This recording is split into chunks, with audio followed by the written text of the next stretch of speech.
Bună seara! Bine ați venit la seminarul nostru. It's such a pleasure to have with us tonight Dr. Solimene.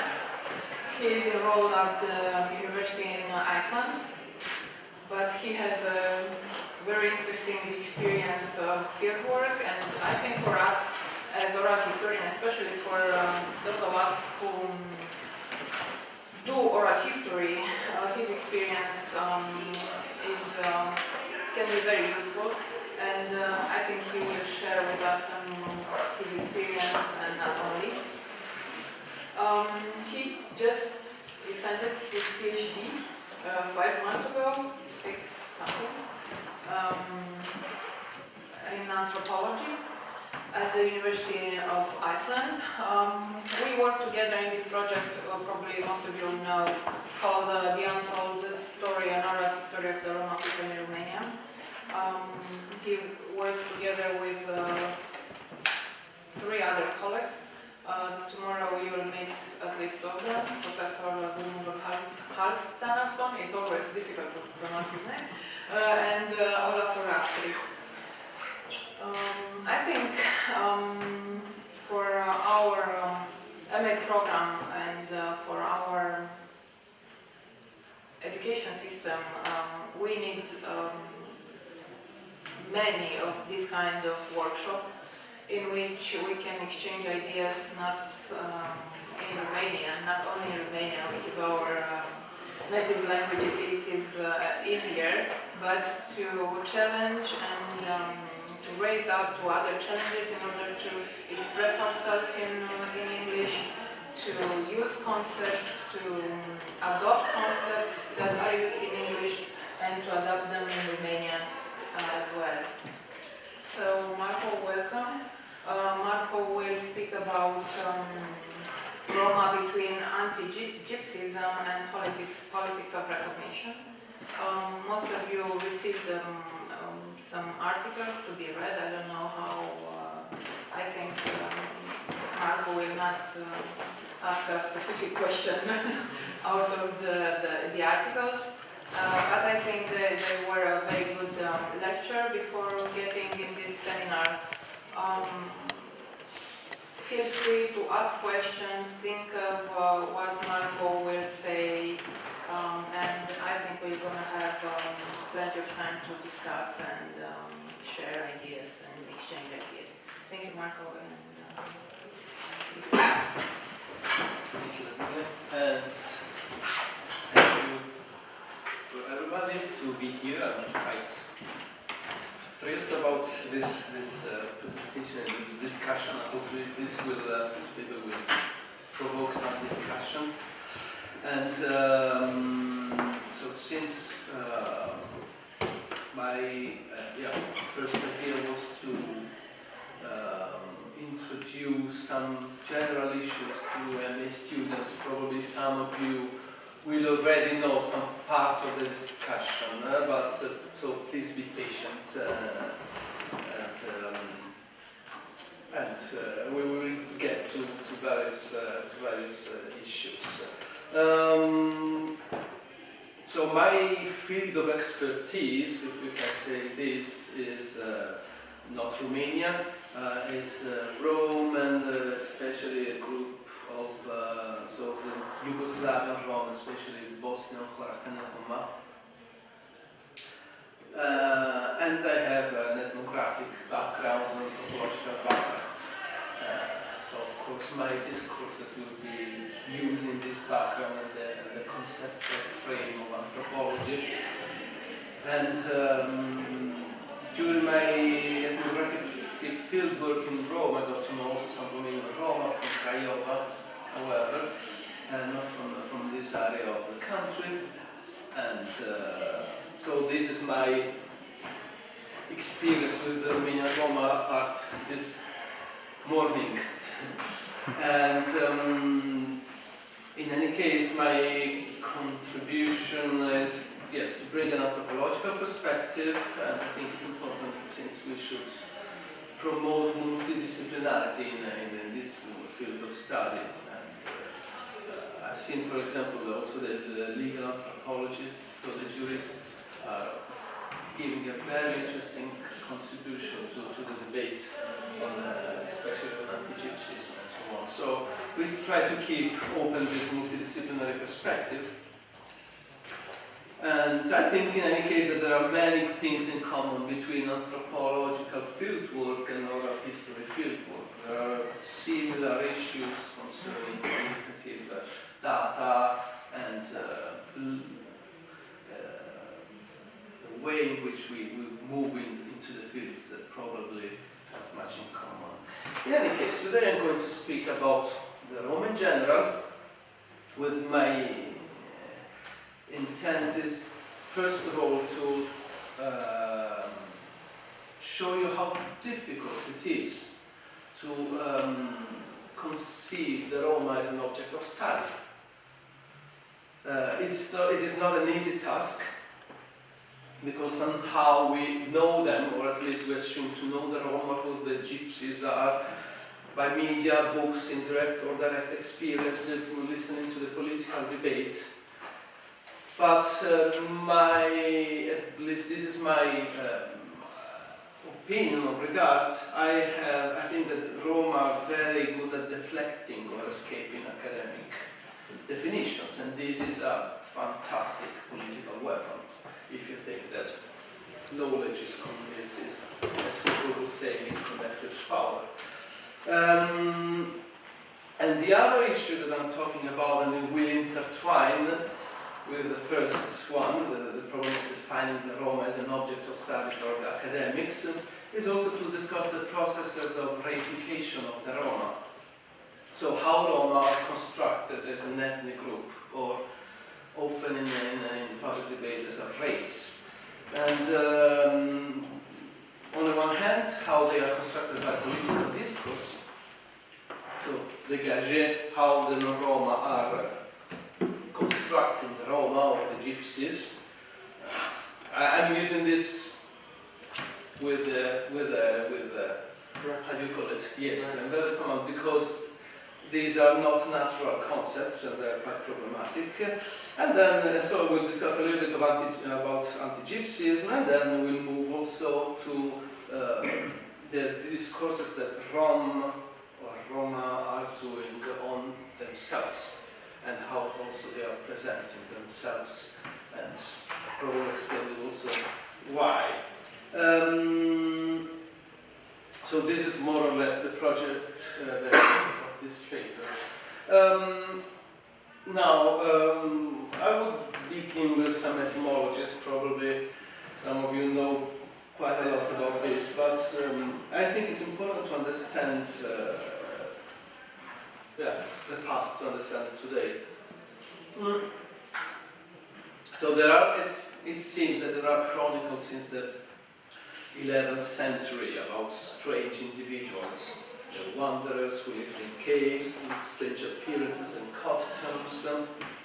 But however, it seems that the first contacts with the so-called Roma Gypsies became more detailed and regular during the 14th and 15th century. There are chronicles concerning the pre-Ottoman Greece, so when Greece was still not under the Ottoman Empire, and the Ottoman Empire was pressing.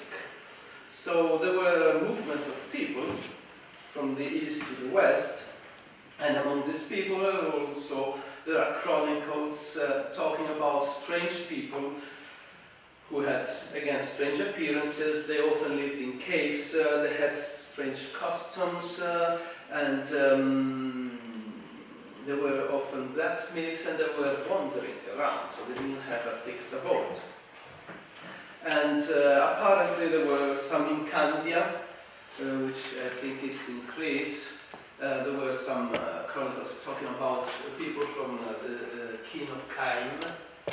In the Peloponnesus, in Metone, they were talking about Roma People. In Nauplion, still in the Peloponnesus, they were talking about Achinganos, and in Corfu, also they were talking about Achinganos. So apparently scholars seem to agree on the fact that these were actually Gypsies, Roma.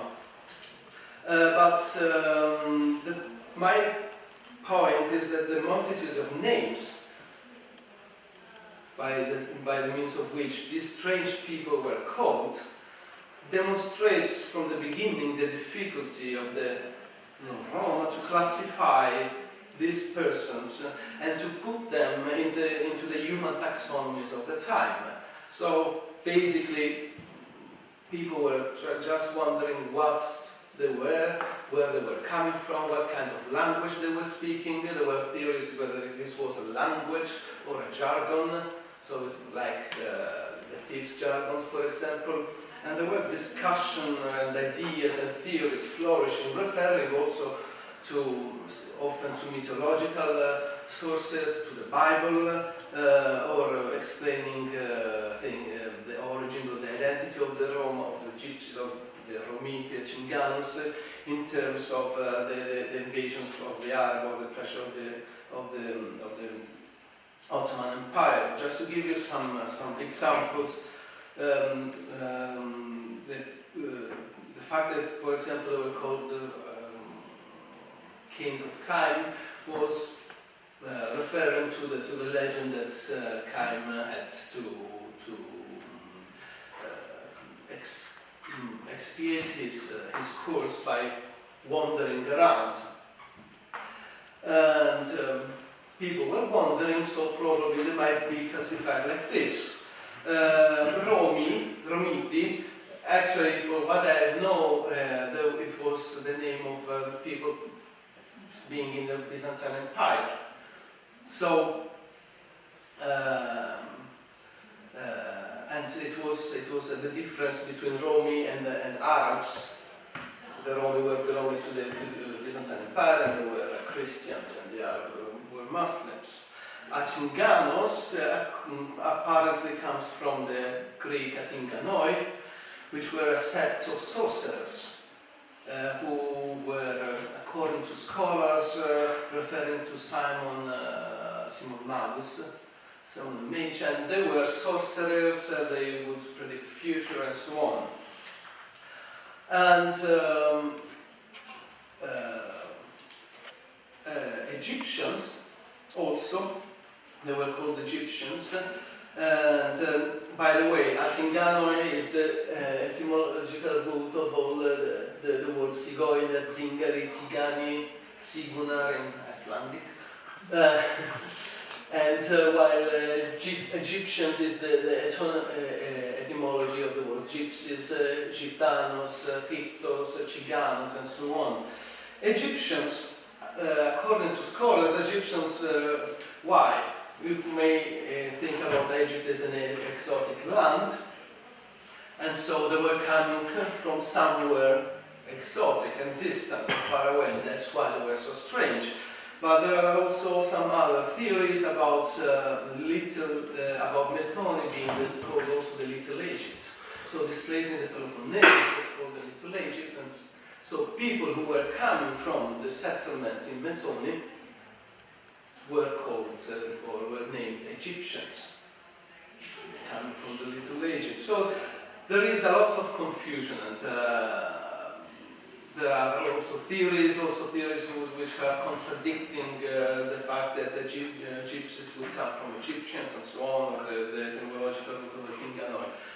But the point is that in any case there was this kind of huge debate which went on for centuries about who these people were, and tried to explain their bizarre attitude and so on. To arrive also to Rosopis, for example, he tried to explain the meaning of the word Cingaro, saying that it was coming from the word cincolo, which is a bird which doesn't have a nest and steals the nest to other birds. So that's why they are called Cingari, because allegedly these strange people were also stealing, and so that's why they were called cincolo. In any case, the point is also that on the one hand, this difference, there was difference and they were trying to categorize this difference, but on the other hand, the same categorization were creating difference.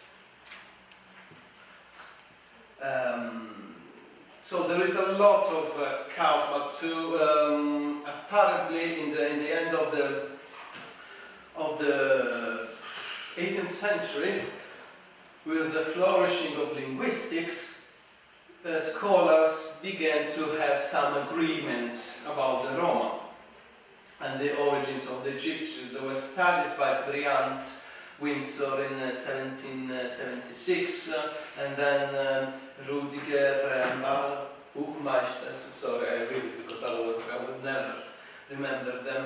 And basically, these persons began to have direct experience with the Gypsies, and Bryant collected a glossary, and then studying it, started to see there was a resemblance between the Indo-Iranian dialects and the Romane, or the words, the language that was spoken by the Gypsies. And the same was also by Rudiger and Babeş-Bolyai.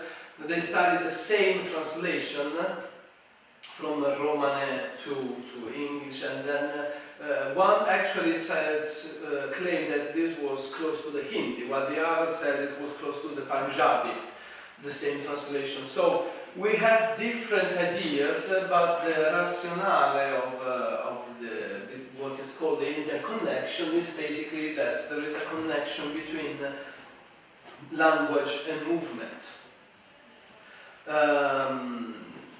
So if my language has some borrowings from the Indian dialect, it means that I have been in India. Then if there were borrowings from the Iranian, it means that I have been also to Iranian. So little by little, they try to, according to this theory, they begin to trace the alleged travel from India to Europe. And these findings were also confirmed by ethnographic findings in locals. So, for example, there was scholars found some tribes, people in Pakistan or in northern India, which were also living as paria. There were musicians, there were blacksmiths, this apparently confirmed the idea of the Indian origin. And also there were literature of old texts in which we can find appearance here and there in the Middle East and Iran of these groups of people who were fantastic musicians and so on. There are no, at least to my understanding, there are not proof for 100% of this. But this paradigm worked a lot and gave some clarity, or at least a reasonable theory to explain the Roma and the origin of the Roma and so on. And apparently, but yes, before that, there have been also critiques to this paradigm, especially since 1950s. I think one of the most critical standpoints was from Judith Oakley, who is an English anthropologist who worked with the traveler gypsies. And she basically, what she criticizes is the theoretical weakness of the connection between language and movement. Because, for example, she says how much is movement of people and how much is movement of the language and of culture. And then there are also other issues concerning the relevance of this theory to the Gypsy Roma communities in their everyday life. And there are also critiques about the othering effect of this theory. I mean, this means, as also Judith Oakley says, if we only think the Roma as a result from the outside, we do not understand how specific forms of living conditions and social groups appeared as a consequence of the Western society. She's referring especially to the traveler gypsies, but she's saying that actually the traveler gypsies have nothing to do with the Roma or with an Indian origin, but were a product of the English society and of modernity. So basically, in this way, we would cover also the ways in which we make the Roma make the Roma something exotic, different, something which doesn't belong to our place here and there because they come from India. So they are not as us. Just one thing. If you think about the relevance of the Indian origin, think about, for example, the theories about we are Indo-European too. How much our Indian identity affects our everyday life. And yet, this is the dominant paradigm, also by Roma advocates and also by Roma political movements and intellectual, the International Roma Union and so on has been continuously embracing this theory, and there are meanings of this. It is not just because they are... So, basically, there is this paradigm was embraced by many political movements, the International Roma Union, the Gypsy Law Society also has often sustained this perspective, and basically the idea which is, I think, dominant in the international debate now is this idea that there is exactly a Roma nation. There are the Indian origins which are confirmed. There is a language, the Romanes. There is a nomadic past, traditional working occupation, and sometimes then they pass also to create a flag and a hymn. And there is this talk about Romani nation. Here, to my opinion, we have just a demonstration of how strong is the nation as a metaphor to talk about difference. Nina Schiller and Wimmer, I don't remember her name, they wrote a very interesting article in 2002 about what is called methodological nationalism, which basically is a kind of critique to a certain way of thinking through the nation, as if the nation was the only way to express differences. And apparently, so there is this creation of a nation because it is a powerful metaphor. And it is a kind of also essentialization of the Roma. It's a kind of reification. Spivak, who is a feminist, she wrote in 1987, I think, a work on strategic essentialism. So her idea is that sometimes subaltern groups essentialize their identity in a strategic way in order to get something. And in this case, the meaning of this is to get a recognition. Why? Because in order to be recognized as an ethnic group, apparently you have to show a series of characters and traits.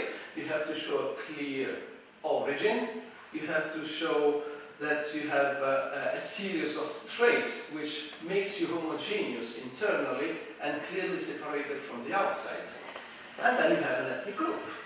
So, in order to be recognized as an ethnic group, you need to find these traits, you have to find an origin, because this is the language that is taught in the political debate and it is taught also by the authorities. So if you want to be recognized, you need to express these things, otherwise you are not going to be recognized as an ethnic group. And still there are a series of lands where the Roma are not recognized even as a language minority. In Italy they are not recognized as a minority, even for language. So they do not access the protection that the state recognizes to the minorities. and does not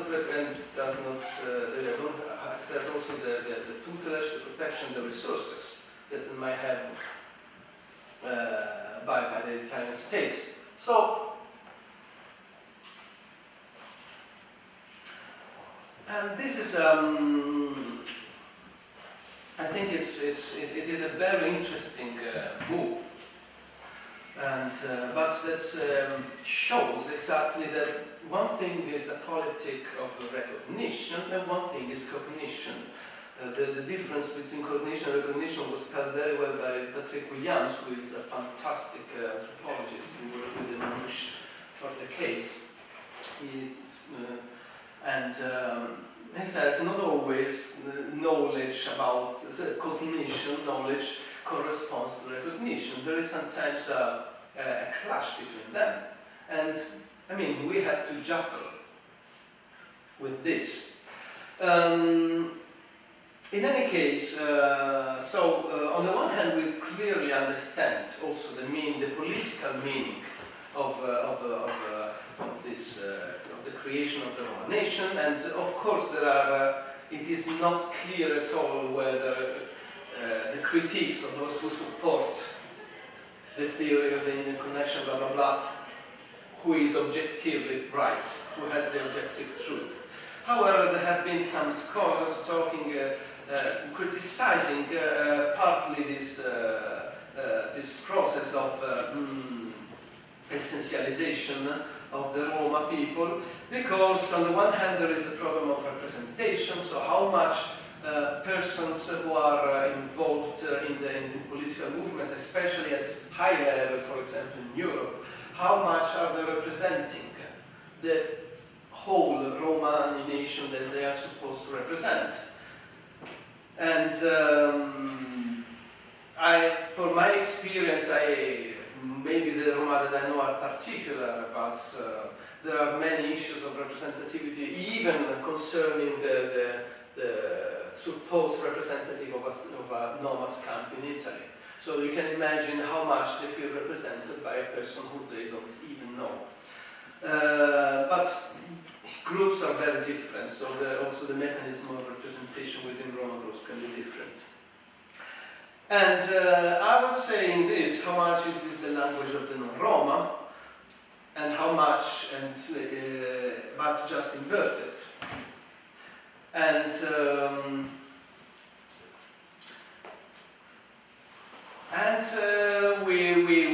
I mean, this is I think a very delicate point, which sometimes can be quite similar, for example, to the strategies of representation of the Roma People when they are begging. Sometimes when the Roma go begging in the center in Rome, they embody a stereotype. They embody the stereotype of the Bosnian refugee who is sick, has many kids and doesn't know how to do with them and cannot go back to the place where she lives and so on. Apart from the fact that this is not always a lie, because I have made an experience of people in these conditions, but sometimes this is a way to speak, to translate to the Gagé. Your situation is the only way in which they are able to comprehend, to understand and to accept your request. And often also the people who are given the coin to the Roma, they know that probably it's not completely true, but is a kind of doubly well-intended misunderstanding. So sometimes I think that probably there might be also something like this concerning the representation that's at the high level of political debate. But we go back to this is still, we are still into the problem of how to conceive the Roma as an object to study. And here we have a series of problems, because apparently, at least this is the point of view of many scholars, people falling under the categorization of Gypsy Roma share no common origin, or at least that the origin is not, the Indian origin may be much less important than other kinds of origin. For example, the place where you come from, the country you come from. The Roma, I know, they make a big difference between the Romanian Roma, Bosnian Roma, Serbian Roma, or the Spanish Gitano. So where you come from is also, it's not, they don't care anything about Indian origin. Their taxonomy, the way of taxonomy is not a good word with the Roma, but the classification, the way of seeing the different groups tends to have to be dependent on other kinds of origin, like those much more recent in the last 60 years or 100 years or sometimes even 40 years. And also, still according to many scholars, the Roma also call themselves in different ways. There are Rom, Roma, Homa, Homa, Sinti, Calais, Gitanos, Ciganos, Caminanti, we'll talk about this later, but there are several ways in which this person calls themselves. There is no common language in that not all the Roma groups talk Romane. There are groups who do not talk Romane at all, like the Rudar, for example, and also the dialects are quite different. I'm amazed by, for example, talking to you, is we can get mutual understanding even if there are differences. I know that the Bosnian Roma that I know sometimes had to speak in Italian with the Romanian Roma in order to be understood, because they had so much problems. And there is also Giuseppe Beluschi. He speaks fluently Romane. He was with the Cortorari in Romanian Cortorari in Spain, but when he went back to Romania and was talking to the Spoitore, I think, he could not understand anything. And they were still speaking Romane.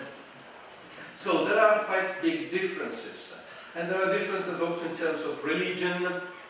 There are Catholic, there are Orthodox, Pentecostal, Evangelical, Baptist, there are Muslims. There is a whole variation.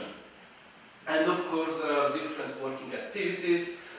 Some are connected to traditional working activities, but then there is also kind of eclecticism by the Roma, which is a fantastic way to adapt to the context. So there is no working activity or lifestyle like nomadism, which characterizes all the Roma as such. And also the social structure can be quite different. There are groups in which there is a much stronger leadership. There are groups in which leadership doesn't go beyond the residential family. And according to Casera, there is also a big difference between, historically at least, between the West and the East. And in the way in which leaders were working in connection to the authorities. And this has at least, for example, in the Eastern Europe, historically the leader was a kind of a person who would translate the mechanism of subalternity within the community, and then bring the economic resources from the Roma community up to the authorities, collecting the beer, the taxes.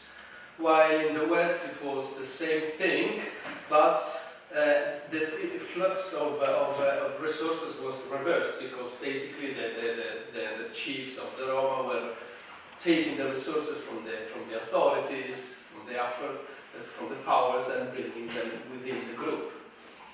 So there are really different things. In some groups there is the Cris, there are the Judicatora. In other groups there is no. So there are the judges, and there is a kind of formal institution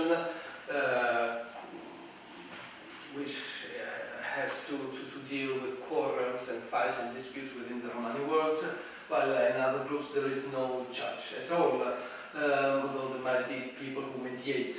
And so these groups are extremely heterogeneous, and also each group changes continually the sociocultural traits. So people who might be traditionally blacksmiths, when they come to America, they change completely their working occupation, while still considering themselves Kardarash as a blacksmith, they start working on the roofs and repairing the roofs in the United States. There are each group has its own idea of gypsiness or Roma People, and often you find that every group will say, no, we are the real Rome. And this is not just to deceive, again, it's that every group has different ways to conceive what is Roma People, what is gypsiness. And so there are also different classifications. So that it is not clear. There are some groups who consider other groups as Rom, others consider this group as kind of Gajikane groups, so they are not completely gypsy groups. So and these different classifications do not coincide. So for every group has its own perspective on the Romani and non-Romani world. And then there are borders between groups which are also blurred by intergroup marriages, by migrations, and so on.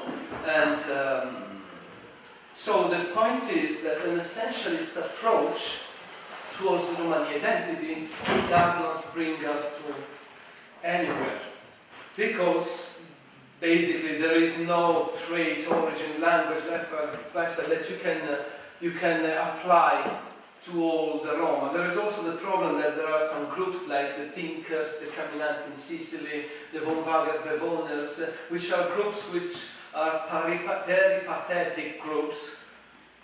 And according to the definition, they are put by the scholars, they are put within or without or outside the Romani world. And basically it is a big fuzzy concept. And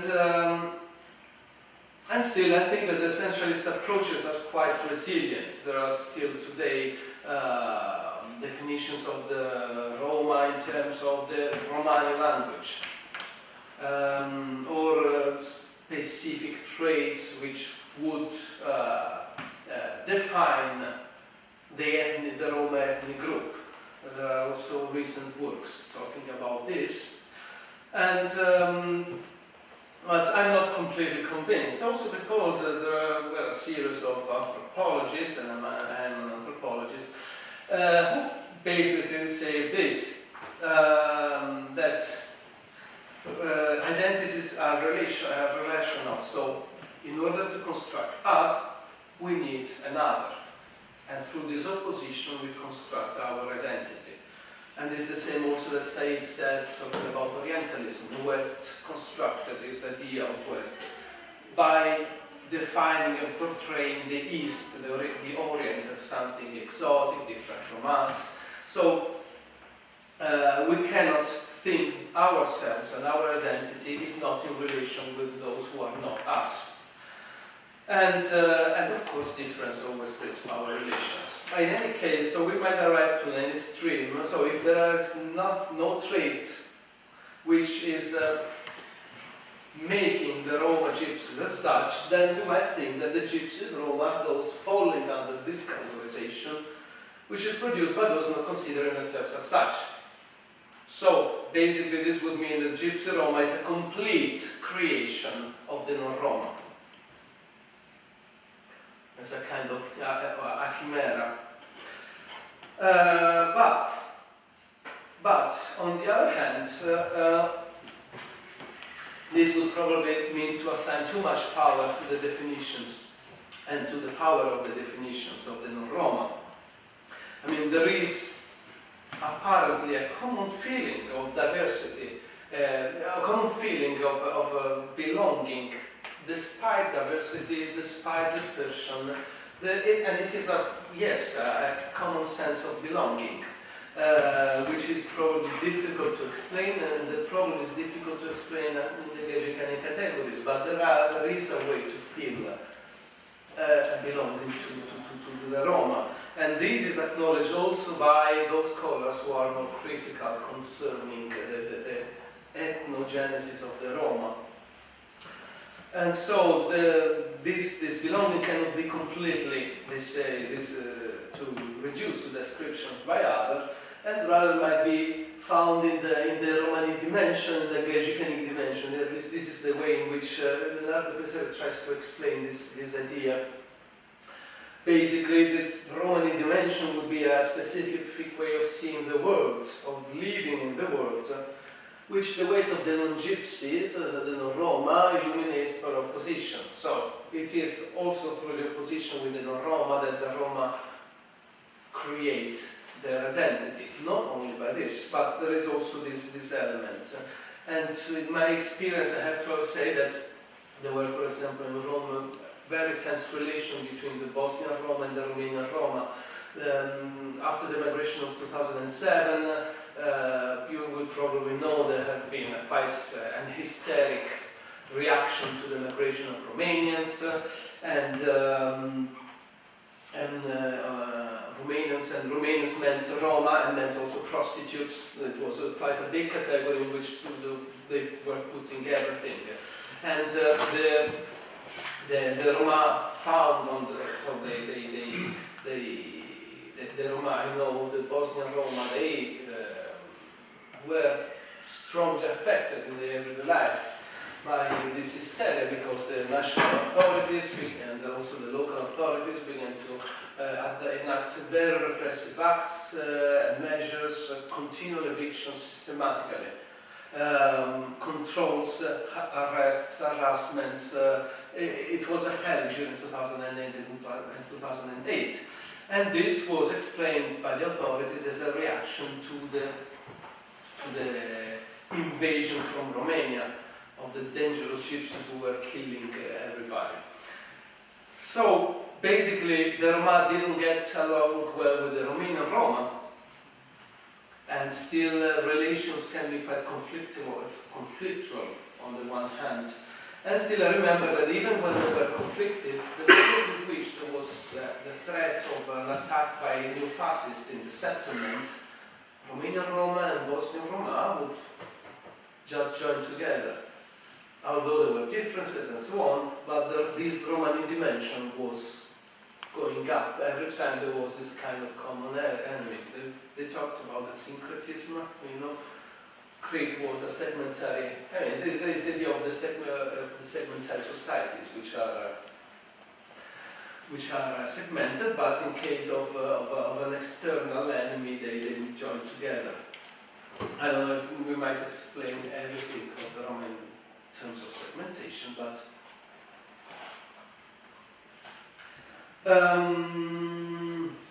yes. So the Romani dimension and the Gajekani dimension, there is this opposition that helps to understand also this, the Romani identity.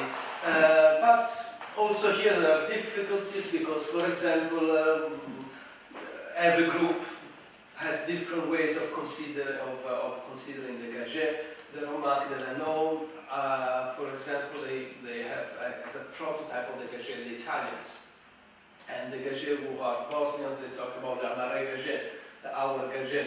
So there are different kinds of Gajes. Michael Stewart talked that during the communist era in Hungary, the Roma that he studied considered the Gaje, the prototype of the Gaje, the Hungarian peasant.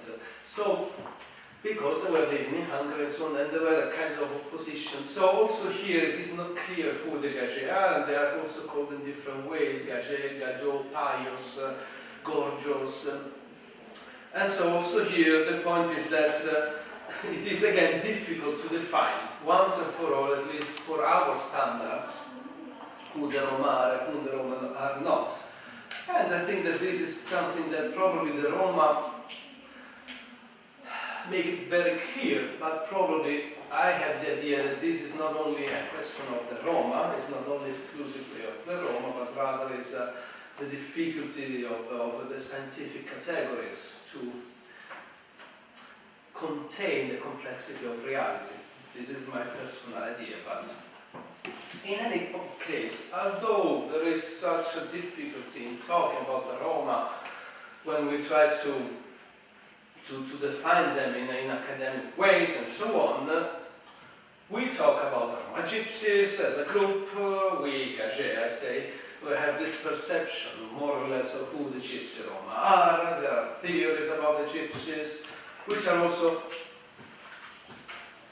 adopted by the Roma themselves, as in case, for example, of the Indian connection.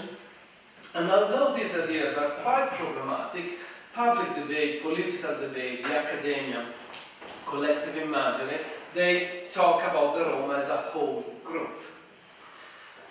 And because the Roma are others, they are gypsies, they are nomads, they are others, and although they are scientifically difficult to be thought or to be conceived, so it's difficult to conceive them and define them, they are symbolic magnets.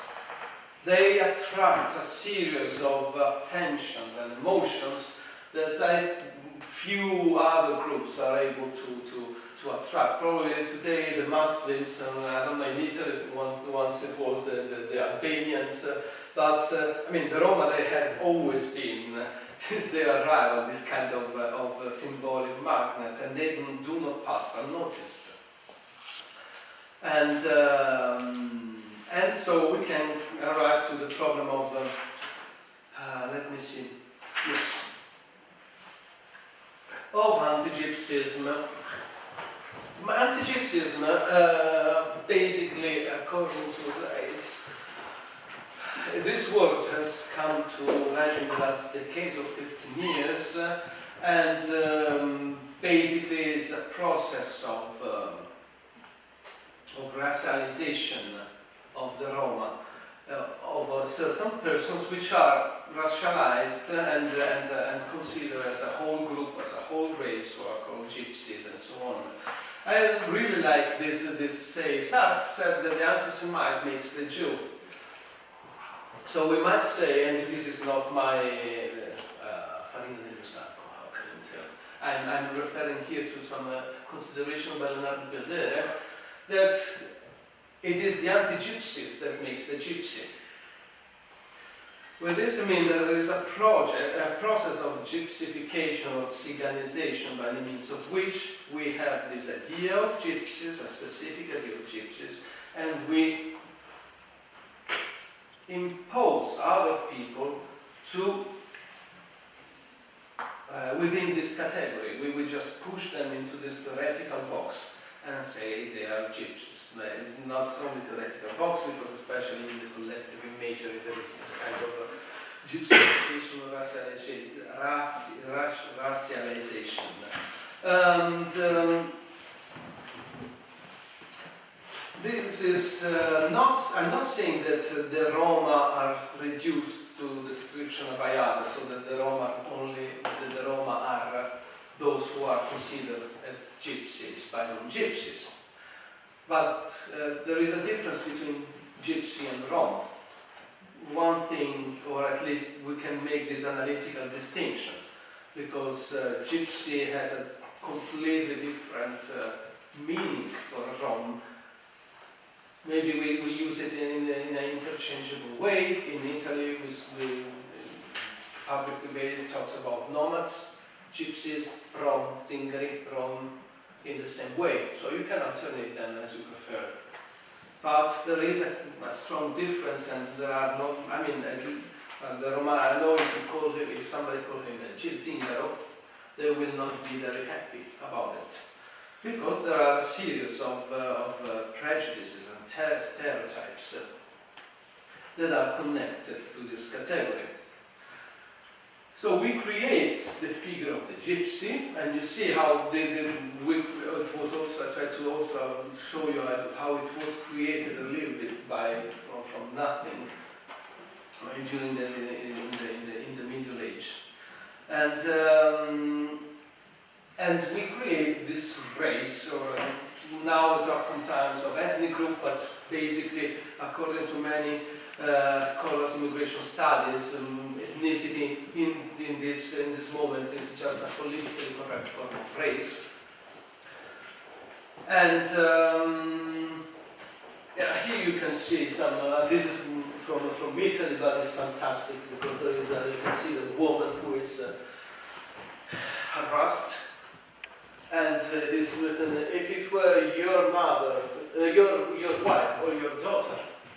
And then there is this closed the nomads camp and expelled her on immediately.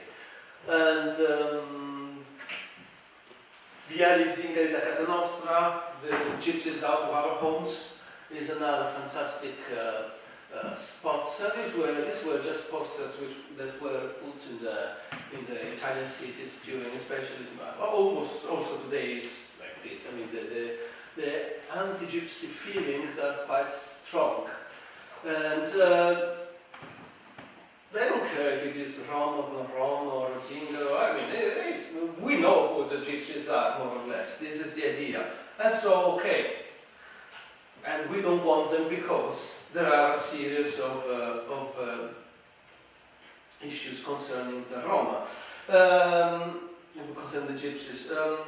There is also an interesting thing about the racialization. I still refer to another person. It's a very interesting book, article which he wrote, but it is in Italian. But I think it is one of the more interesting articles, papers about anti-Gypsyism. At the moment. Basically he says that there are also different ways to racialize the other.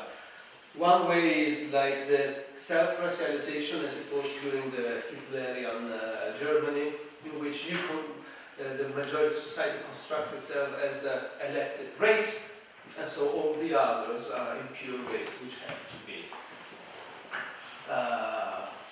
destroyed, at least, or when in any case put subaltern in order to create labor force. Or there is also the hetero-racialization, which basically is what happened during the slavery in Moldavia and Wallachia, where the racialization concerned the gypsy.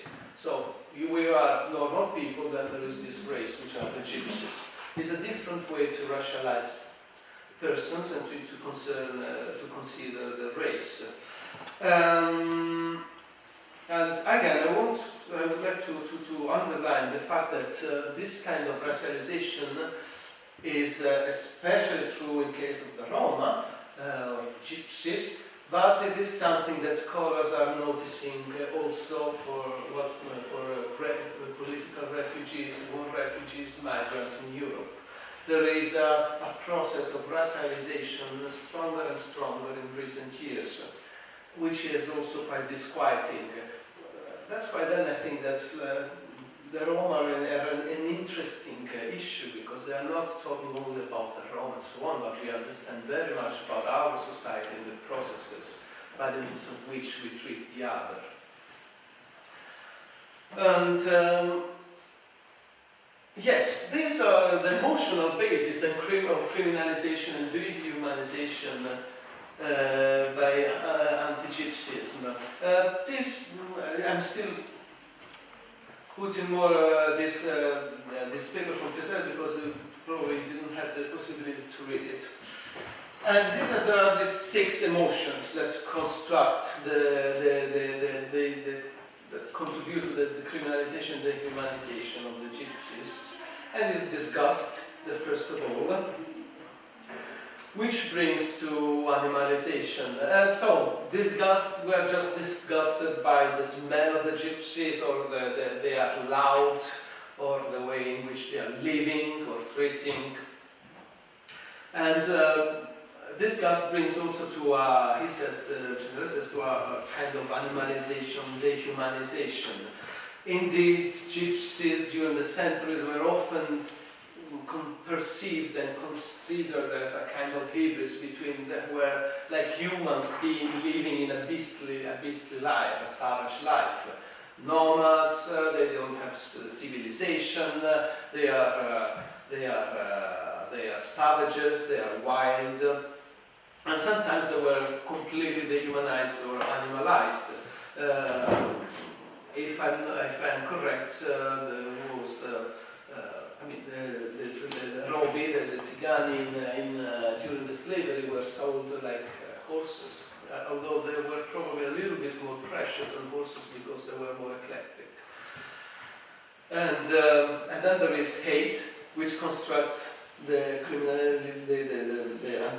which is an emotional basis of anti-Gypsyism, because and the hate is also associated with the love, and this means that by loving each other, we hate because we love our group, our nation, our race. So you can hate somebody because you're loving someone else. And then there is also fear. There is fear in social terms, because gypsies, we say, allegedly, don't accept our ways of living. They are not inserted in civil life, in civil society, so they are a social threat. They are an economic threat because they steal, because they do not work in legal employments. By the way, apparently, I mean, Italy is, I don't know how much the percentage of the informal labor market, but without the informal labor market, the formal labor market in Italy would not exist. So, and then there is also, there is this fear also about kidnappings. We had it also today. I remember when I was a kid, I was terrified by the gypsies because I was told that they would kidnap and sell kids, and I was terrified. And there is also this cosmological fear against the Roma, against the gypsies, because they are nomads.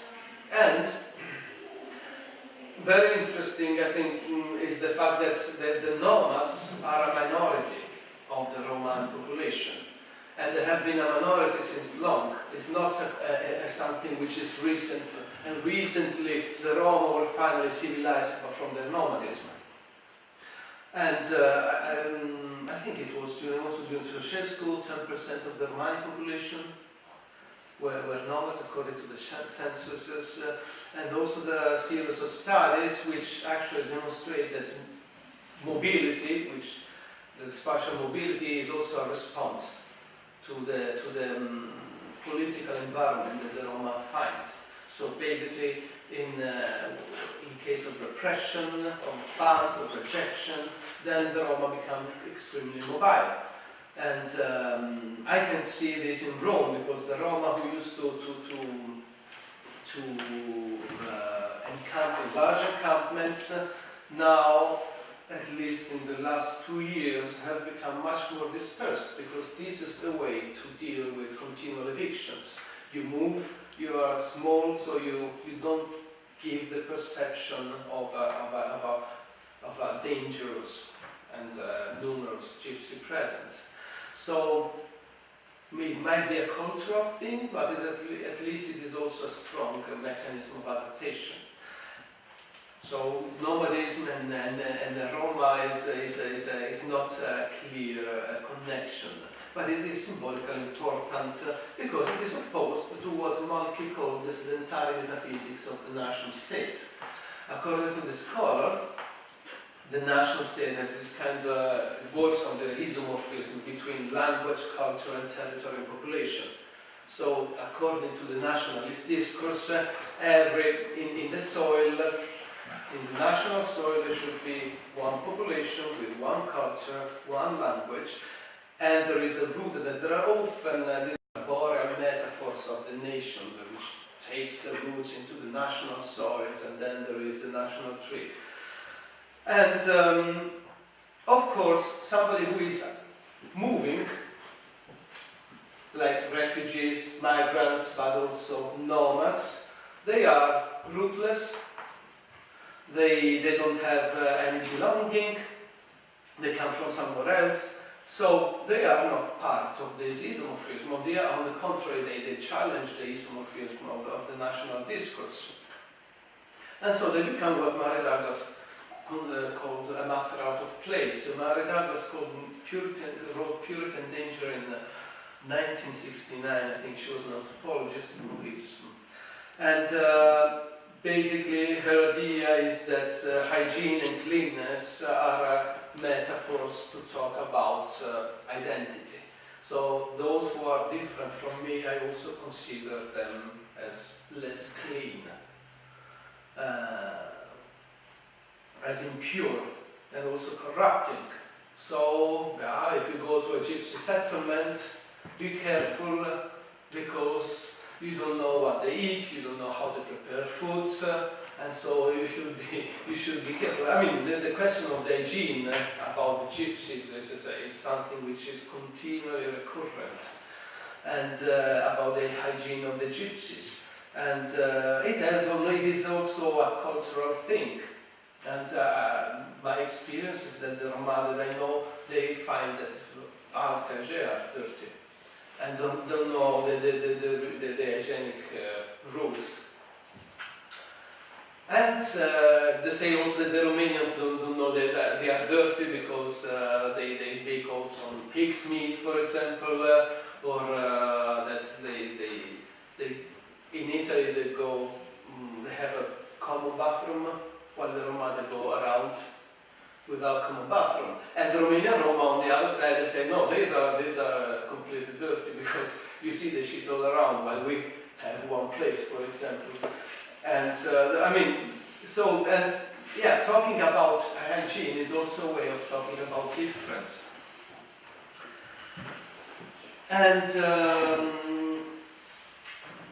so to be out of place is not only to be out of place in just geographical ways, it's to be out of place also in social terms and cultural terms, is not belonging.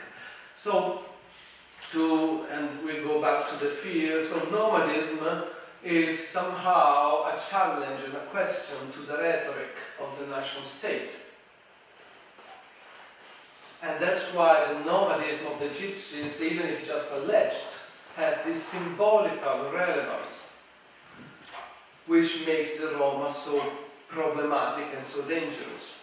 And then there is also envy, and it's a fantastic example because usually envy is from the subaltern to the rich. Okay, he's rich and he has too many things. But here we have the inverse case. So there is envy for the subaltern because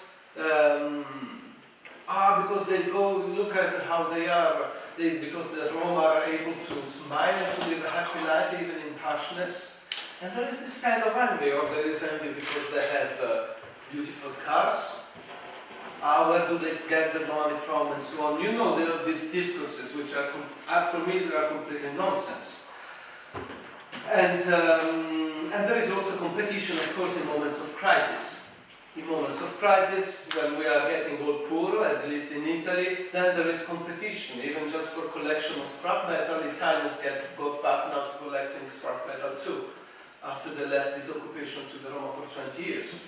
And now that money is getting a problem, now they are getting into the market again, into the business again, and they are seeing the Roma as a competition. And then there is also a cosmological competition for the way in which they are seeing the world. Because, and this is what I find fascinating from the Roma, and probably what makes them so difficult to understand by us, it's not a problem, their problem, it's just our problem, is that they live the same world in a different way. It's very familiar, but also there are some differences. If we talk about the Tuareg, okay, they are living in the desert. Of course, they have a different way of looking at life. We go to the Inuit, okay, they are on the pole, on the North Pole. Okay, of course, they have different way of looking at family, education, and so on. What about the Roma? They have a different way of looking at family. I learned a lot from about family from the Roma. I wouldn't have done 3 kids otherwise. And they have different way of looking at the world. It's not completely different, it's not alien, but there is a way which is different, and this is this cosmological competition. So the competition in which who is looking at the world in the right way. is it the Roma or the non-Roma? And since we are really afraid of losing control of the truth about reality, then the Roma become a real problem for us, because they are challenging our security, our truth. They are challenging our categories. As, for example, when we are not able to define them in a scientific way. That's fantastic for me. This is the richness that we should understand from the Roma. But it is difficult for us, and I think it's our problem rather than the problem of the Roma. In any case, all of these sentiments create anti-Gypsyism. But, of course, there is this emotional basis, and then, of course, there are also like political interests. And here we come to a very interesting point, which is the connection which was highlighted recently between anti-Gypsyism, multiculturalism and neoliberalism.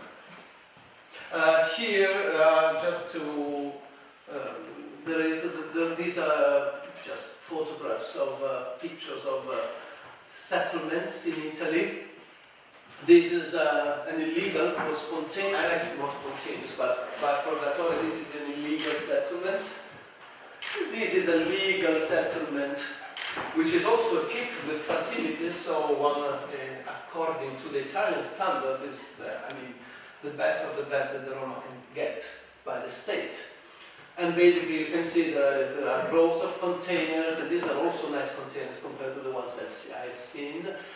They're encircled by nets, and the security, the surveillance of municipalities, and now more municipal police, and now more and more under private security, which is kind of very strange. I don't know, I find it disquieting, but probably this is just the coherent with the neoliberal agenda, because you take you take the roles and the function of the state and you assign it to the private, which cannot be controlled as much as the state, at least a little much less. So, sorry, I was a bit lost. Yes, what I wanted to say is this, that we have, of course, this kind of very explicit anti-Gypsy discourses, which everybody can say, okay, I don't agree with that. But then there is also this kind of democratic racism.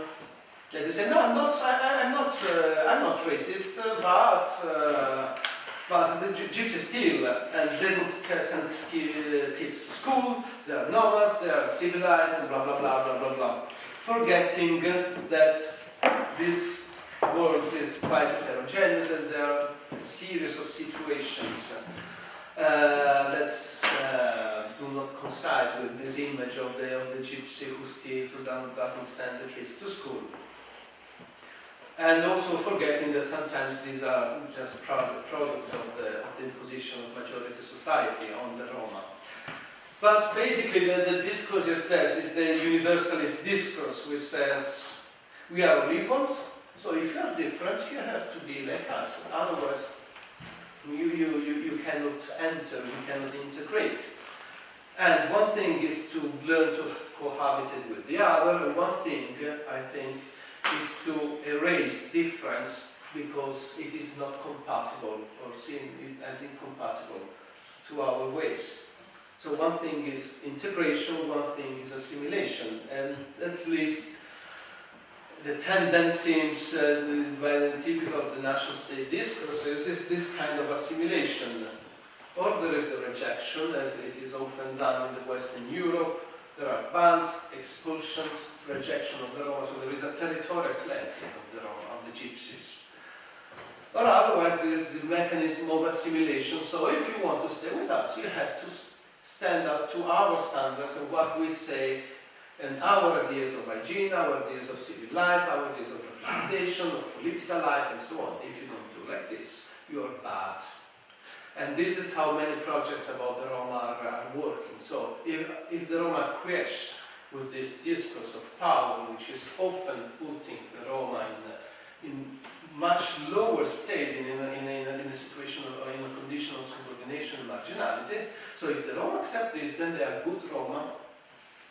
and then they have access to projects or integration, to legal settlements like that, which I don't know how much they are integrating.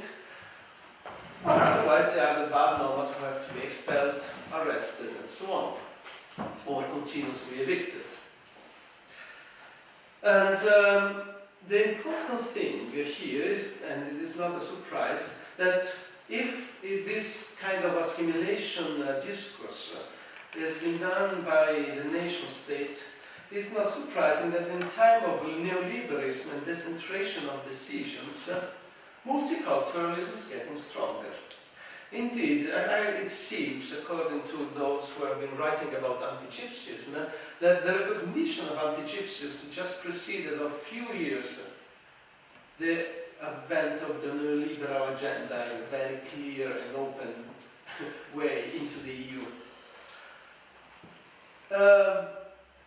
Of course, these are just suggestions, but there are studies about, especially in Latin America, showing how multiculturalism is not a priori something that the neoliberal agenda works against. It's nor poverty. So to fight poverty, for example, in South America, is also to produce more consumers, which is exactly what the neoliberal agenda wants.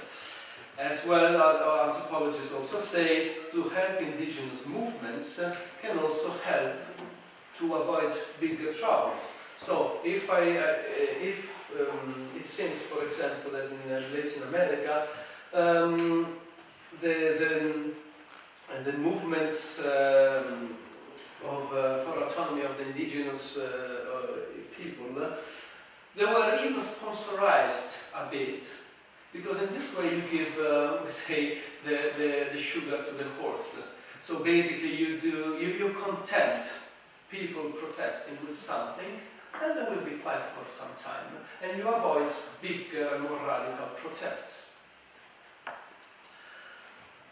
And it is interesting that some say, like Templar, the paper that I sent, that basically this is the idea standing behind the decade of the Roma inclusion.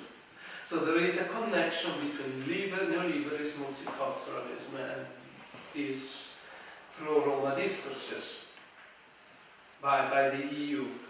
Not only because, okay, we can see the neoliberal agenda because there is an involvement of the supranational actors, the Soros Foundation, the European Union, the World Bank, the European. So there is this issue. There is the NGOization of the management of the Roma, which is something that, for example, Italy is welcoming, because the state always subtracted responsibility to the Roma. So the fact that now there are NGOs who have to think about the problem of the Gypsies for the Italian state is fantastic. They don't have to. But at the same time, this means that the state is not taking responsibility.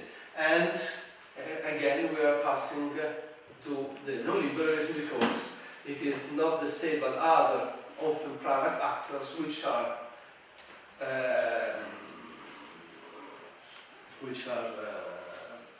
put into the management, placed in management of the Roma problem. And also they're saying this temple, and I don't know because I haven't studied it enough, but it is, I like provocative papers. And he says this is also the decade of the Roma inclusion is a way to keep the Roma in the East. So basically, as soon as the European Union understood that the Roma could go from the Romania, from Bulgaria into the West, then it got paranoid. And what they did, okay, let's try to make the situation of the Roma in their country, to improve it in order not to have the invasion in the heart of Europe. So Romania and Bulgaria in this way are kind of treated as marginal nations in between Europe and non-Europe, where the social waste, which are the Roma, can be contained and prevent the heart of Europe to be contaminated by the dangerous presence and invasion of the Gypsies.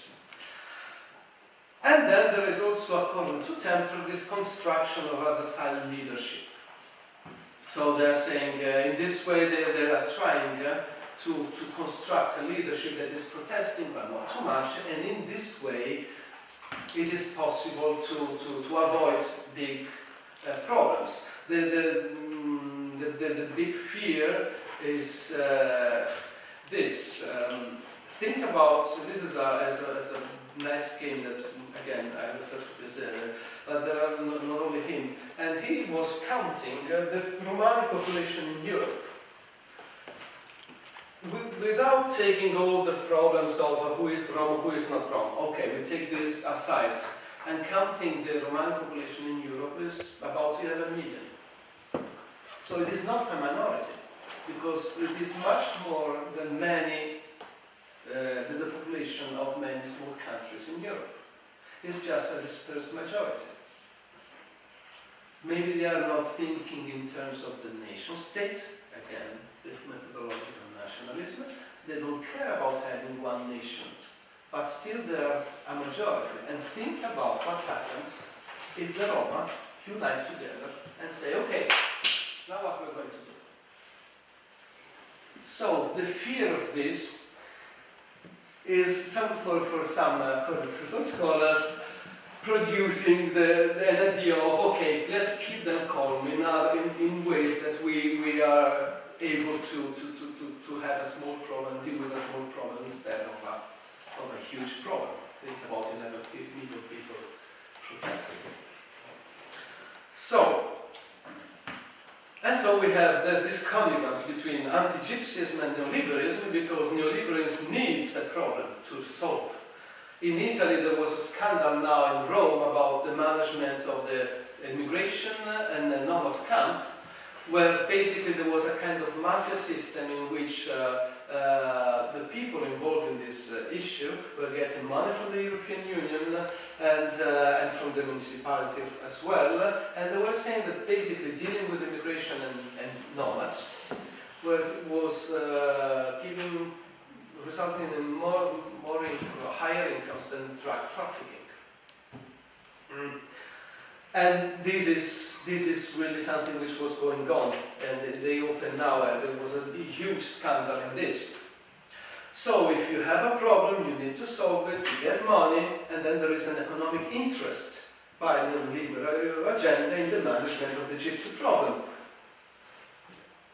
And of course, there is a mutual interest. I don't say that there is a conspiracy behind this. In case of the Roman case, there was a conspiracy, and it was clear. And I'm not saying that there is a conspiracy by the EU. But there are some things that when we begin to make association and connections, at least should make us think.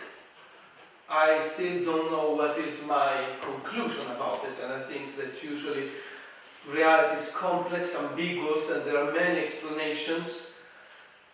But yeah, I wanted to let you think about this because I found it interesting. And yet, yes, some people say that the fear is that once again that the Rome in any case might show themselves much more indisciplined than what expected, and so annihilate all the efforts that are done during the decade of Roma inclusion. So there is this ambivalence, and I don't know how much time I have, and you tell me if you are tired or not. But I just wanted to talk about a few things.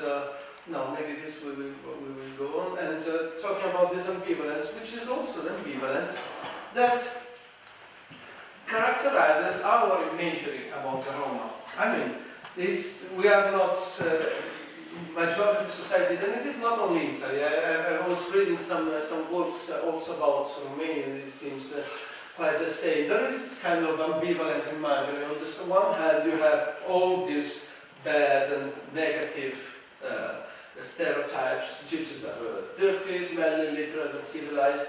This is fantastic. The parasites. This is a Romney with her child. And they say, "Scusi, excuse me, you know what ICI is? ICI is a tax in Italy, and lei is you." And And the gypsy, when she hears lei, thinks about lei, money. So it's the idea that they are looking always for that. So there are these kind of parasites because they are living on the shoulder of majority society. This is one of the most common places about the Roma.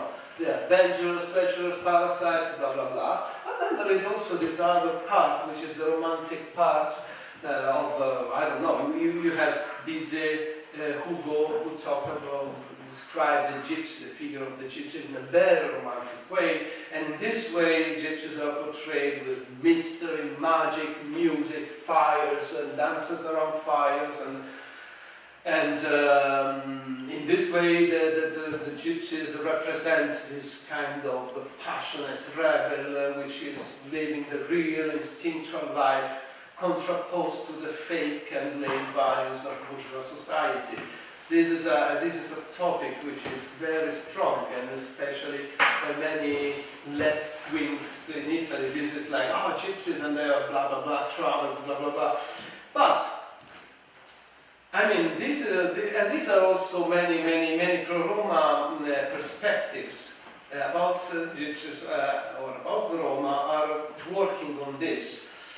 And the point is that, as Todesco discussed 10 years ago, what he says is that basically there is ambivalence is only apparent, because negative and positive stereotypes are two faces of the same coin.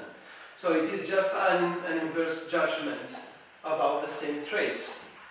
So I can love the gypsies because they are free, because they are the rebels, they are an embodiment of freedom. But this means that gypsies are also uncivilized.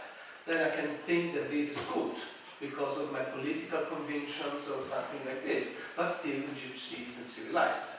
The gypsy is nomad, the gypsy is exotic, it's something that doesn't. And so in this way, it's anachronistic, so it is not able to live to live the challenges of modernity and post-modernity. So even if apparently I'm giving a positive judgment on the Roma, basically I'm just confirming the assumptions which are grounding anti-Gypsyism, which is non-belonging, non-civilization, incompatibility with majority society, incapability to stand with the challenges of post-modernity. So traditional occupation are not good anymore because they are not able to bring them in the modern world. And I think that this is also quite dangerous way of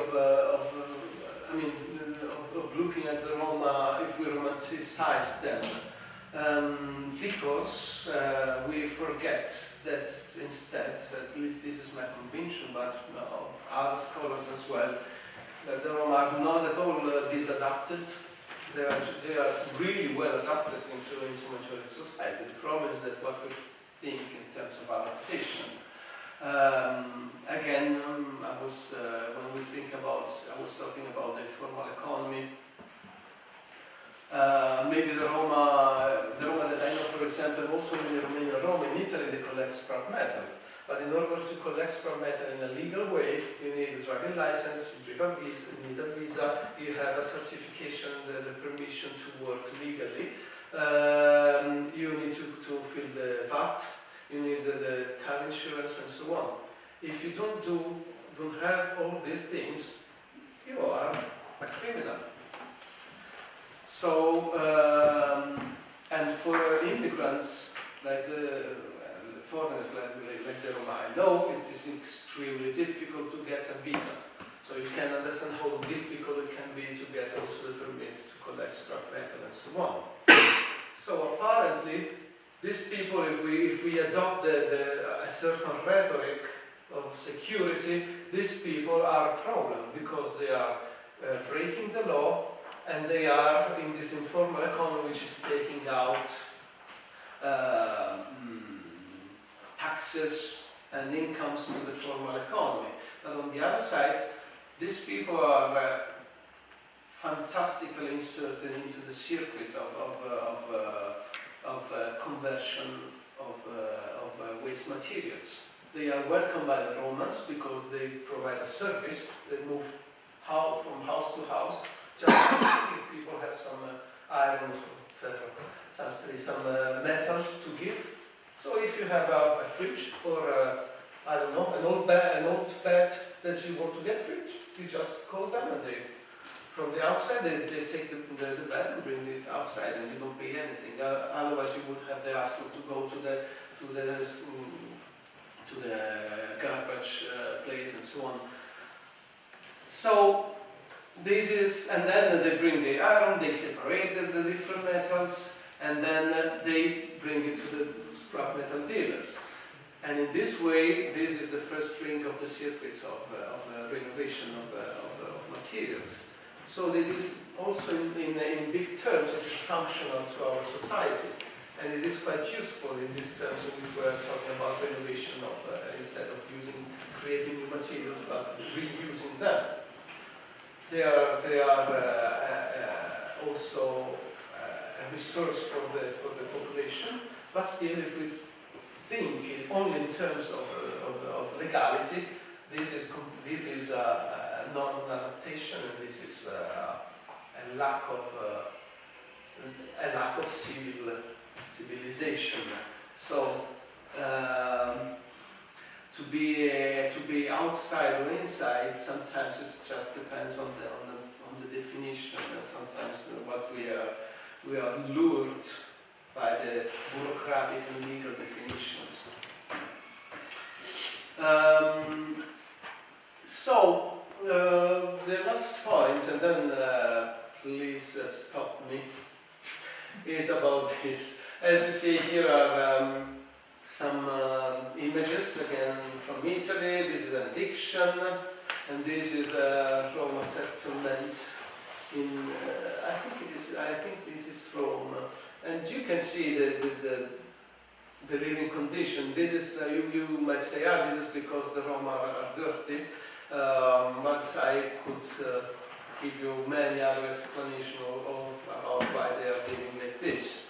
But the point that I want to say is that just like there is ambiguity in the management of the Roma, in the conception of the Roma, there is also ambiguity in how the Roma are faced by the authorities, because of course there is repression and discrimination. And during my field work, the 30 settlements that were along the river were all raised to the ground, for example. If you think that this person have a house there, even if it is illegal and so on. And there were continuous arrests, there were harassment by the police, violence, episodes of violence, unjustified. And there was also grassroots racism by some parts of the local population, which were instigated by new fascist parties, which were trying to get electorate on their side by showing how the left-wing government was not dealing with the Roma. And but there is also indifference, and probably this is dangerous as well.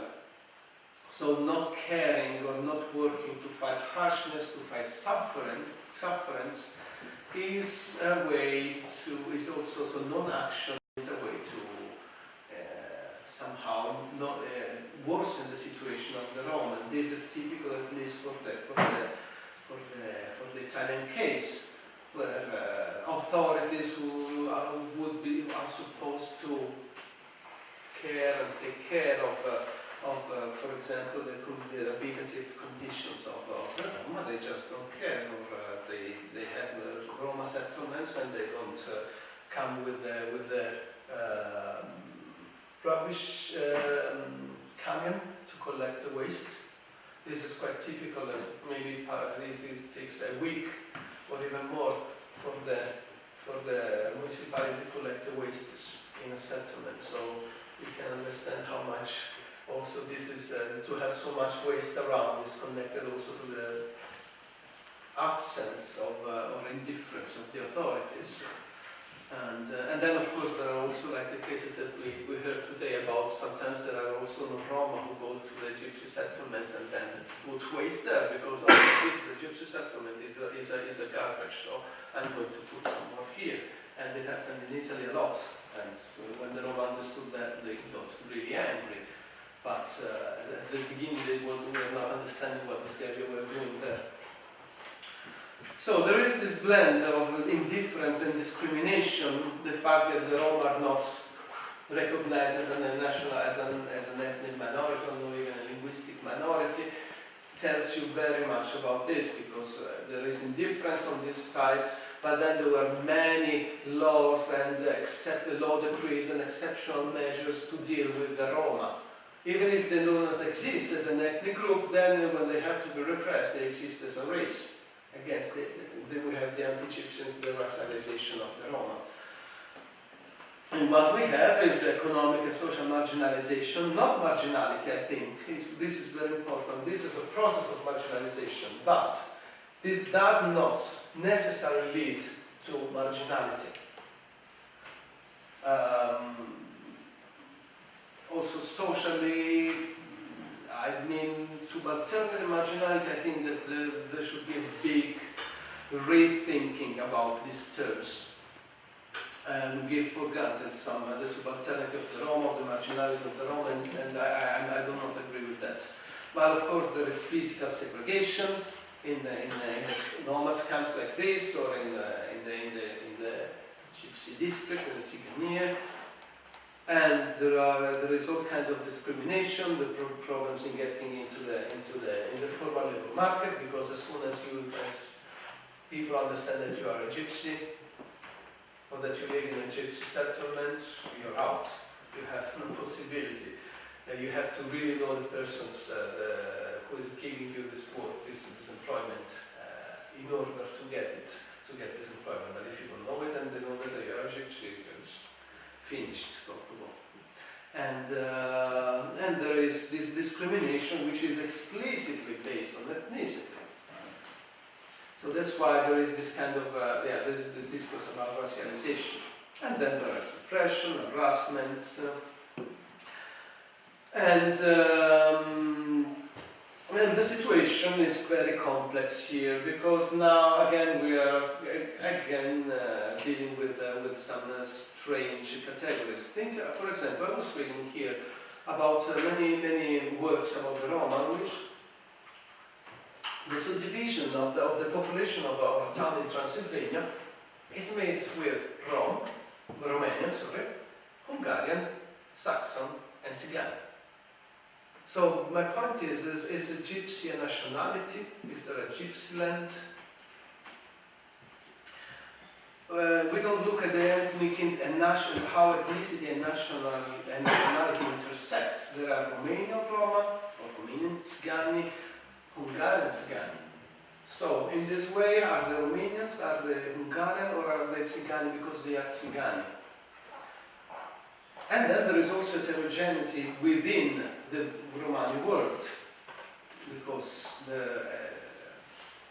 there are groups who are kind of upper class compared to others, and at least I haven't studied the Roma here in Romania, so this is just what I read from what I read from different researchers. But in the middle of this repression and anti-Gypsyism and so on, there are types of population which are succeeding in enjoying a positive discrimination. There is research, for example, about Cortorari or Gabori, who survive exactly because there is this distinction with the Tzigani. So there is these groups, for example, in some towns, they feel much more in common with the Romanian majority or with the Hungarian majority than the Tzigani. So because there is a common, there are shared values with majority society, their working occupations are acknowledged as legit working occupations, like blacksmith and so on. And they are house dwellers, and they succeed since they have good economic occupation. They are building good houses. And so the Romanians say, okay, you are a good gypsy because you are able to do this. You are willing to live in a decent way. And on the other hand, there are the other Tsigani who are traditional too, but there is this kind of ambiguity of tradition. Some tradition of the Tsigani are good, some tradition are bad. The tradition of blacksmith is good, nomadism, alleged or not, is bad. And so there are some kinds of Tsigani who do not send kids to school, allegedly, who are allegedly nomads, who are allegedly stealing all the time, who need culturalization, who need to be civilized, and therefore they are seen as something different from the, for example, these upper class groups. I don't like this concept. But and this distance is not only felt by the Romanians, but also within the Romani world. So also here things are complex and it's quite interesting. And then there also between Tsigani there is, I see that there are sometimes differences, because some say, okay, this Tsigani, they are our Tsigani because they have been living here for decades and they are hard workers. Then there were the Tsigani which were moved during the Ceausescu era, and these are foreigners and these are dangerous. So there are a series of fuzzy borders between categories. It is not only Tsigani, Romanians, Hungarians. This is how Herzog would call the strict definitions of the national state works, but in reality things are much more fuzzy, much more complex, and probably is much better than this. And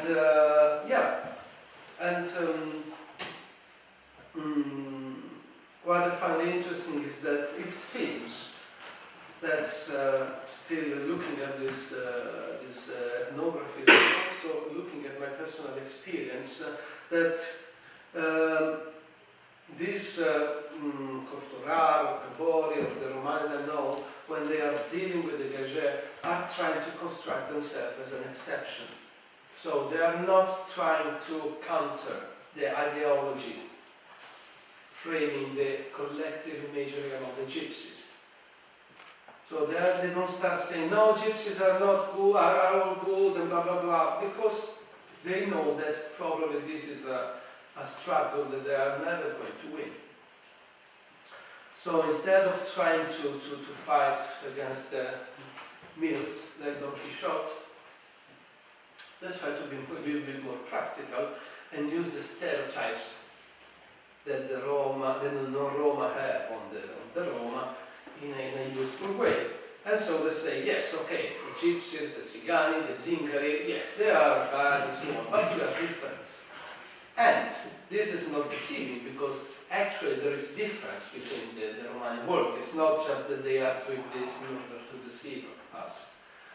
But the fact that they are accepted only if they say, we are Tsigani, but you are different from the gypsies, we are different from the Tsigani, for me shows one more time that the Gagicane society is not able to accept the Roma, unless they are exceptions. They are getting out of the Romani way of living. Okay, then it is good. And for me this is a disquieting conclusion. Disquieting, but also happy, because I see that there are spaces to work also at the infra-political level. And of course then the political level is a challenge, because until now the Roma have been expelled from politics. And so when you have political movements which are saying, hello, we are here, we are interlocutors, so they are also like questioning their expulsion from politics. They are not only a social problem, they are not only a security problem or as a problem of legality. They are just political actors, just like us. So the fact of entering politics has also this important effect. So there are various ways that the Roma seem to deal with anti-Gypsyism, sometimes instead of fighting against it, using its contradictions. I think that I will stop here, but please, whatever question is welcome, and of course this is just a reading of things. It tries to be provocative because I like to sparkle a little bit minds, but Thank you, yes. Thank you, Marco. He said just the reading of everything, but I think for us it's very important to see how complex the world is, and I personally view my perspective of history, how limited it is, and how, in fact, especially as historians now, I'm dealing with another category, an identity group as historians. We think in terms of nationalhood and nation. I mean, we don't ever question this category, and it's normal that there is categorization between Romanian, Hungarian, Saxon, and Gypsy. I mean, until now I never questioned this, but in fact there is a huge question to be asked. Why is this? What is behind this? And I think listening to your presentation shows how important it is to work with different disciplines in order to get a more complex perspective on a certain issue. And this, our topic on history of Roma people, it's definitely such a work together between discipline in order to make sure to get closer as far as we can go to grasp this richness of what a history means, but not just a history, it's a more complex, as you say, topic. If you have questions or critiques, I want to ask you, what do you think about the fact that the European Union started dealing with gypsies by trying to educate them? What is your approach on this? Is it, in your opinion, a good thing to do? So when they face the problem, okay, we have gypsies incoming in our countries, especially after 2007, when Romania entered the EU. They said, okay, especially Romania and Bulgaria, start educating your Roma communities. Why do you think this was the first action, or one of the first actions taken by the Union?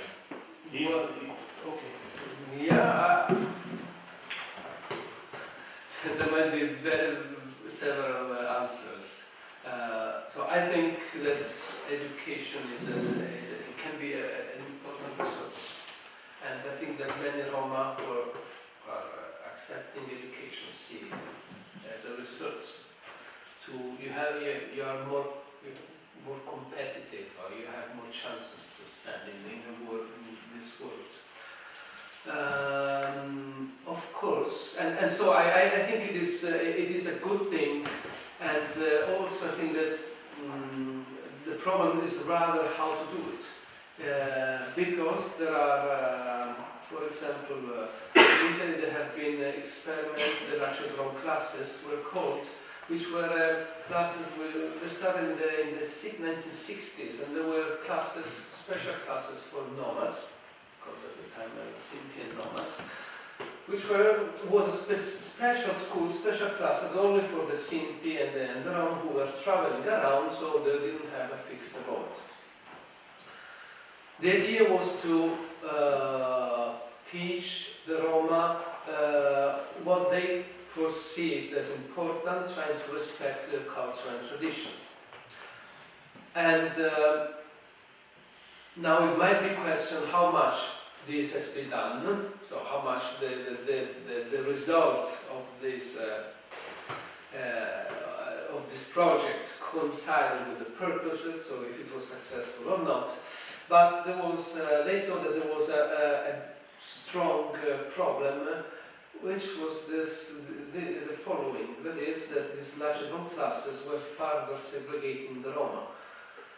On the other hand, there is a fantastic work I was talking about you today about is an ethnographer, great ethnographer, Italian, who has been working with Boston, Roma in Turin, and she is explaining how things are difficult also when the kids are in class with other Roma, with the Roman kids are in class with Roma, because they have to face a series of prejudices, stereotypes, marginalization. There is a lack of instruction by the teachers and the personnel in the school, which often is one of the first reasons why there is the abandonment of school by the Roma. And then there are a series of structural problems concerning, for example, the settlements. If you live in a settlement that it takes 30 minutes to arrive to the city, how can you bring your kids to class? There are now NGOs working, helping, taking the bus and then driving the Roma kids to the schools. But usually, they often come late, not because of their fault. And if you live in a shanty like this, I challenge everybody to not to have some smell, just of the fire. They use fire also and burn sometimes plastic if you don't have anything else, and this gets into your dresses. At the end of the field work, I tended to like this smell, but still, these are marks of ethnicity for the kids. And so I don't really have no idea of how it would be solved, also because I'm not an expert. I have to do also a critical reflection, because anthropologists are like this, they have to ruin everything. But one might think also that, that education is one of the ways in which it is possible to discipline the Roma in the Foucaultian meaning of the term. So Foucault said, for example, that there were all these dangerous classes, vagrants, civil loafers, that during the modern state they were put into the houses of poverty and so on. And this is the attempt to introduce Roma in schools might be also read as an attempt to civilize them and to discipline them, and to take them out of the Romani way of living and bring them and impose other ways, which are those imposed by the Egyptian ways of looking at family, at life, at hygiene, and at the world. This depends, I think, on how things are done. And it might be, of course, a kind of a deculturation, or it might be also an enrichment for everybody, for the Roma who are attending the school and for the non-Roma who are attending the school as well. And this depends, I think, a lot on how it is done, and probably it has to be dealt with the local context. I don't think that there is a general formula to get out of it. Probably you know better than me this is. And it is difficult because there are contradictions in our society, and of course there are contradictions also in the Romani society. And how to deal with all this contradiction is a great challenge. And please, if I say something stupid, basically it's good. Basically, I'm not an expert. Please excuse my English. I didn't speak English for quite a while, so maybe I need some translation at some point. I don't know. But you are talking about the scolarization of the Roman children, and he was telling us how do you do this? Okay, in the majority way, is just one way to do this. Unfortunately, I must say so. Actually, I work in the educational system,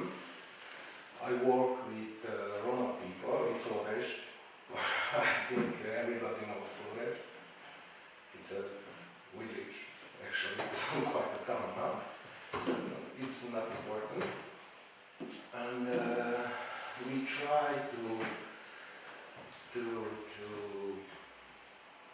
make them to come to school. Okay, it's not an easy process. It's quite a hard one because just a few people know that the adult persons in Flores are 16 or 17% semi-analphabets. Well, if you try to tell a semi-analphabet person, bring your child to the school, they maybe not understand what do you want. What do you want? And in my point of view, I'm working from a decade, 10 years, and I show a lot of children grow up within the school, without the school, and I saw quite a differences between those who came to the school and those who abandoned the school, who don't want to go to the school.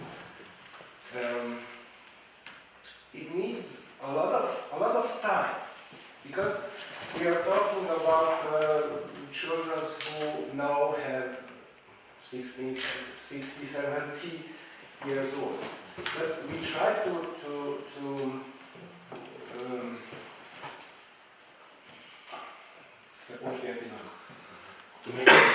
make them see the point of going to school. So you're trying to give an example. Yes, but it's very difficult, and I tell you why. When you're looking as a child to the grown-up people, and you don't see a positive example. Positive example, I mean, you don't see adult person who made the school and live better than you. It's quite difficult to make them understand that the education, the school, it's very important for them. This is the situation in Flores.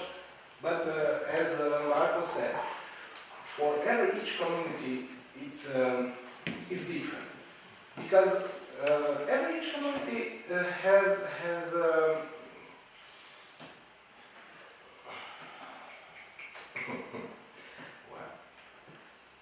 nu știu dacă pot să continui în românește. Deci, este foarte dificil să-i facem să înțeleagă că, într-adevăr, educația este foarte importantă pentru ei. Chiar astăzi am fost cu Marco, a fost în vizită la noi, în Florești, a fost chiar încântat de vizită la noi. L-am pus în comunitate și oamenii m-au întrebat ce se întâmplă dacă nu mi înscriu copilul la grădiniță, mi se taie alocația. Și am explicat pentru 100 oară. Grădinița e mai importantă decât școala. Fiindcă acel copil mic, prima dată interacționează la nivelul grădiniței cu cei majoritari, să zicem.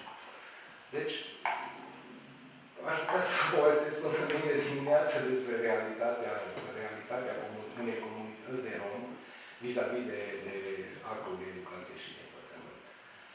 Este un lucru tot așa foarte complex. Foarte complex și, într-adevăr, are dreptate. Depinde cum o face. Depinde cum o face. Și noi, bineînțeles, ne luptăm cu absenteism, cu abandon școlar, cu tot ce ați auzit, sau poate nici ați auzit dumneavoastră despre procesul de învățământ. Dar cred totuși, ca să indirect să răspund la întrebarea dumneavoastră, într-adevăr, prin educație se pot obține destul de multe lucruri. Indiferent că vorbim de majoritar, de minoritar sau de romi principal. Vă mulțumesc și nu vreau să mă lipsesc și eu când povesc. Sorry. No problem. I more or less I think I understood. Sorry, I just got into my mind. I was in a conference now in London a few days ago, and there was a paper which was exactly talking about the reasons of the success of some Roman Greeks, of the success success of the scholarization, and was actually explaining how it is a combination of many factors which depends on the families, on the community, on the context, and so on. But then there was Judith Oakley, and another doctoral student who's working with the travelers. She underlined this. She said, we don't have to talk about education, because the Roma are educated already. Maybe not in our standards, but they are educated and they know, they learn how to live. They are not scholarized, which is a different thing. And because otherwise we start shifting categories in a very dangerous way. And then we don't recognize that the Roma families know how to grow up their children. One thing then is scholarization, which is, I'm pleased with. I wanted to say, I belong to the Roma community, so I follow university and I have master's degree in European governance. So actually I can say that I follow a little bit the education part. So I'm trying to raise the awareness about the importance of education among my people. But it's very difficult. It's very difficult because when I tell them to send their kids to school, they often tell me that, you know what, I will allow him to follow school 3 or 4 years or 5 years maximum, and after that I will have to teach him how to survive in this hard world. He often tells me that he's not going to be a doctor, he's not going to be an engineer or something. And I say, how do you know? How do you know that if he goes to school and he follows the school properly and he understands everything, how do you know that he's not going to be a teacher or something? And that's the main issue that we are encountering in our communities. We have to raise awareness. And by doing that, I think that by giving them positive examples, you see, we give them these people who followed school and the other people that didn't follow school. And we make an example of those two people. He didn't follow school, so he had to do all kind of bad things to survive. So everyone follows school and he works and he has a good job. And so that's the point that I think, in my point of view, I think that we have to raise awareness among our people. That education is the key of success. Education is very important, and without education, you don't have inclusion in the society. And without inclusion of the society, then we are marginalized. And we always say that why are we marginalized? You have to. Marco said something about our way of living, that we are a danger for the way that the majority are. They don't accept our way of living. But if we want to belong to a society, we have to comply some rules. We have to, if we want to drive, we have to have a driving license. If we want to buy a house, we have to pay money. So those are some rules. So we have to respect them. These are the way that I think that normal society and normal people have to deal. So something else. I might be wrong at something, but please. Actually, the question was why the European Union wants to educate the Roma. So the answer is very simple, because they think that they have no choice. The European Union is also a project of the Enlightenment. So since Joseph II, in this part of Europe, there was a project that we educate everybody. The peasants were military, 200 years ago, led them to school, educate them. That everybody should be educated. So this is the project. I see no contradiction in this, actually. What I see as an anthropologist is that, yes, school is, it might be perceived as dangerous for a community. because the kids are taken to school and they are alienated from the family. So that's why some communities might consider that daughters being in school after, say, 11 years old is not so good, or things like this. And that we need to understand also this aspect of how the community reproduces itself, how we behave inside the community. And of course, if you see that, if we force individualism, if you want to make them competitive on the labor force market or whatever ideology we have, it's chaos. So then we have the problem. And I think that the education is flexible enough, and I'm happy that you mentioned this in communities when there are these kind of different constructions. And also, well, not everybody must be a doctor or must be an engineer in every community. So there are many Romanians who are not